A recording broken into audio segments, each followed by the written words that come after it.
Então, Vanildo, a questão relativa à reformulação do CONAD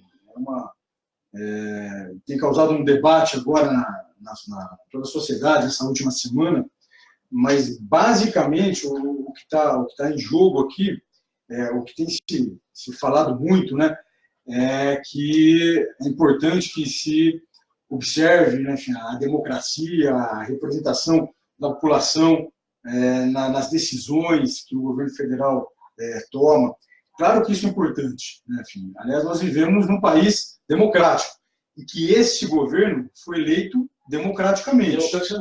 E esse governo foi eleito com uma pauta bem clara, né? Uma pauta contrária ao uso de drogas, contrária à legalização das drogas, contrária à descriminalização das drogas, contrária ao plantio, venda, comércio de drogas no Brasil. Então, essa é a pauta que esse governo apresentou quando, então, foi eleito. Diante disso, ou seja, nada mais natural do que a pauta do governo seja colocada em prática, né, seja executada pela atual gestão. Então, o que está em jogo aqui é realmente que a vontade da população seja executada. E é isso que o governo federal, por meio, então, dos seus ministérios, das suas secretarias, vem buscando realizar. Então, o que nós não podemos permitir é que haja um risco para a execução das pautas que o governo federal, então, precisa executar até para fazer frente aí aos anseios da população quando acabou elegendo, então, esse governo. Diante dessa situação, o que nós não podemos aceitar é que, quando o governo federal vai colocar uma certa pauta em execução, você tem um conselho deliberativo que decide, então, os rumos da política, é um conselho, na verdade, que vai colocar obstáculos para a execução dessa pauta. Ou seja, não faz o menor sentido isso, de, muitas vezes, forças políticas que foram derrotadas nas urnas e agora presente nos conselhos começam a travar a pauta. Isso o governo federal não vai permitir que aconteça. Ou seja, obstruir a pauta. Não há essa possibilidade. Ou seja, o que nós temos que fazer, então, nós temos que ter ações efetivas, né, para que possamos executar a política pública, e a política pública realmente que foi escolhida pela população nas urnas. O que nós tínhamos, então, enfim, era um conselho composto, era um conselho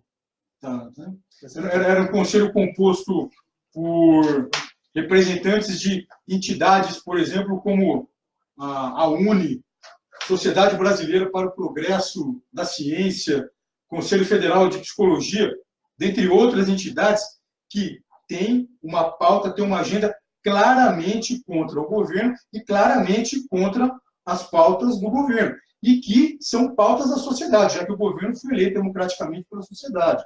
Se nós pegarmos, por exemplo, a Sociedade Brasileira para o Progresso da Ciência, a SBPC, que teve grande importância no passado recente no Brasil, é inacreditável, mas na última reunião, a SBPC votou uma moção de apoio à causa do Lula livre. Ou seja, são coisas que são difíceis de serem aceitas e difícil da gente entender, de fato, o que instituições que têm posturas como essa, por exemplo, podem ajudar na condução de fato das políticas públicas, nas perspectivas que o governo realmente quer e precisa implementar. Então, ou como, por exemplo, a UNE, né, enfim, ou como, por exemplo, a OAB, que por meio das suas ações vem, enfim, buscando que o Supremo, por exemplo, acabe votando matérias que vão acabar beneficiando o Lula, que está preso hoje. Enfim, então, não dá mais para a gente ficar na mão dessas entidades. Não dá para políticas públicas tão importantes que precisam, sim, de mudanças. Não dá para as políticas públicas ficarem na mão de entidades que vão para conselhos deliberar em causa própria. Então, por conta disso, as mudanças no CONAD aconteceram. E aconteceram como? Como que aconteceram as mudanças? Então, primeiro, o CONAD era composto por 31 membros, 31 representantes da sociedade. Esses 31 membros, então, passaram a 14 membros, mas a gente enxugou, porque não dá também para você ter um conselho. A gente tinha conselhos, por exemplo, no governo federal, com mais de 100 representantes. Ou seja, eram grandes aparelhos políticos. E, na verdade, foi interessante porque esses conselhos, historicamente, eles foram criados para que, independentemente da força política que tivesse no governo, para que as políticas públicas não mudassem.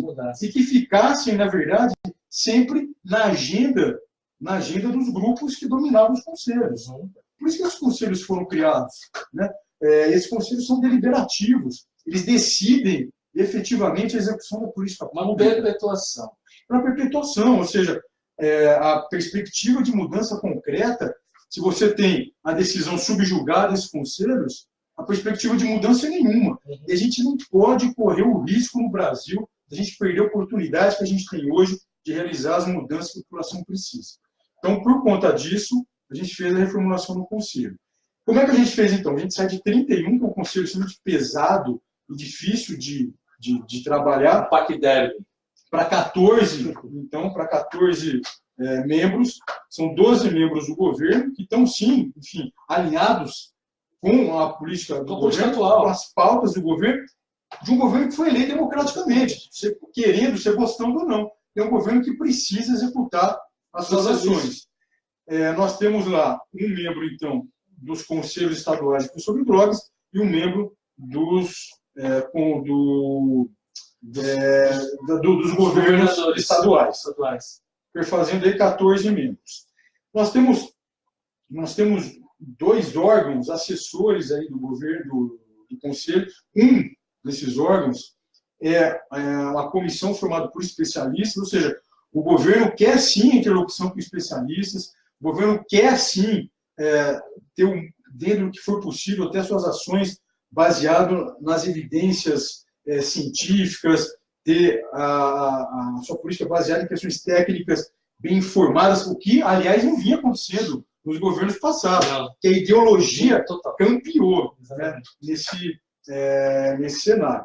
Então, o que a gente fez? A gente criou essa comissão que vai subsidiar as ações do CONAD e esse conselho, então, de especialistas vai ser formado por membros indicados pelo Ministério da Cidadania e pelo Ministério da Justiça. Então, nós teremos essa comissão que vai subsidiar o CONAD na hora de tomar decisões, vai subsidiar, então, com informações técnicas e científicas sobre o tema. E nós passamos, então, a ter um outro órgão que vai subsidiar o CONAD, que é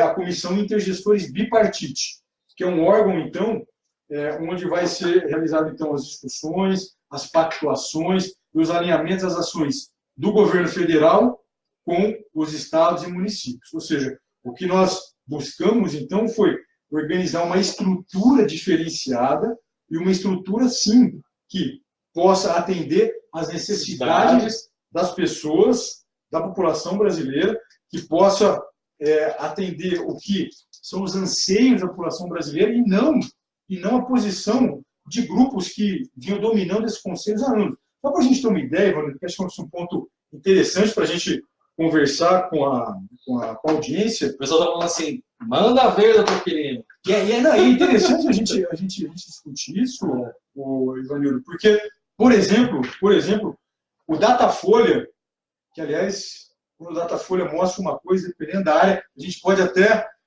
enfim, colocar um pouquinho mais para cima, né? 50% para mais ou 50%. Mas, enfim, o Datafolha publicou recentemente uma pesquisa mostrando, no que diz respeito às internações involuntárias que vinham sendo demonizadas pelas pessoas dentro do CONAD, né, vários grupos. 80% da população brasileira, 80% é favorável às internações involuntárias. E quando você especifica que a internação involuntária vai ser só para as pessoas que não têm condições de tomar a decisão de maneira apropriada, casos graves, o apoio chega a 94%. eu desconheço qualquer política pública que tenha esse nível de aceitação por parte da população. Ou seja, tudo isso para dizer, Ivanildo, que o que vinha acontecendo no Brasil era que políticas públicas vinham sendo realizadas apartadas, distanciadas do desejo, do anseio e das necessidades das pessoas.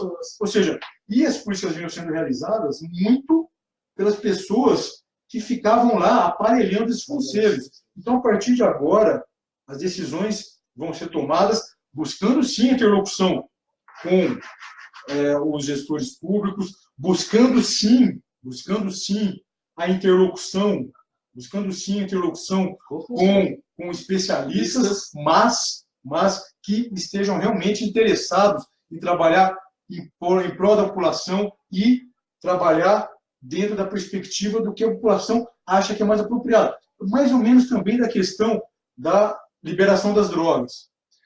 No ano passado, quando eu era membro do CONAD, representando o Ministério da Saúde, como coordenador nacional de saúde mental do Ministério da Saúde, nós estávamos discutindo o que veio então a ser a resolução número 1 do CONAD de 2018. Eu me lembro lá que eu estava advogando na ocasião para que fosse incluído no texto da resolução número 1 do CONAD, para que fosse incluído lá que a posição contrária do governo brasileiro à legalização das drogas seria porque a população brasileira tem uma posição majoritariamente contrária à legalização das drogas. E eu estava defendendo essa questão ali no Conselho. Eu me lembro que o representante, o Paulo, representante do Conselho Federal de Psicologia, ele estava questionando essa posição. Aí foi quando eu falei para ele, falei, tudo bem, eu topo mudar minha posição aqui, desde que você me apresente qualquer enquete, qualquer pesquisa de opinião pública que tenha sido feita até agora, mostrando opinião diferente da população brasileira. Se você me apresentar aqui uma pesquisa sequer, mostrando que a população brasileira é favorável à liberação das drogas, eu deixo, então, de advogar pela inclusão desse texto aqui na resolução. Ou seja, o que vem acontecendo é que as pessoas estavam indo dos conselhos, querendo colocar as suas posições, as posições dos seus partidos políticos, das suas categorias profissionais, dos seus nichos, e não a posição realmente da população brasileira. Isso, de verdade, Ivanildo, acabou.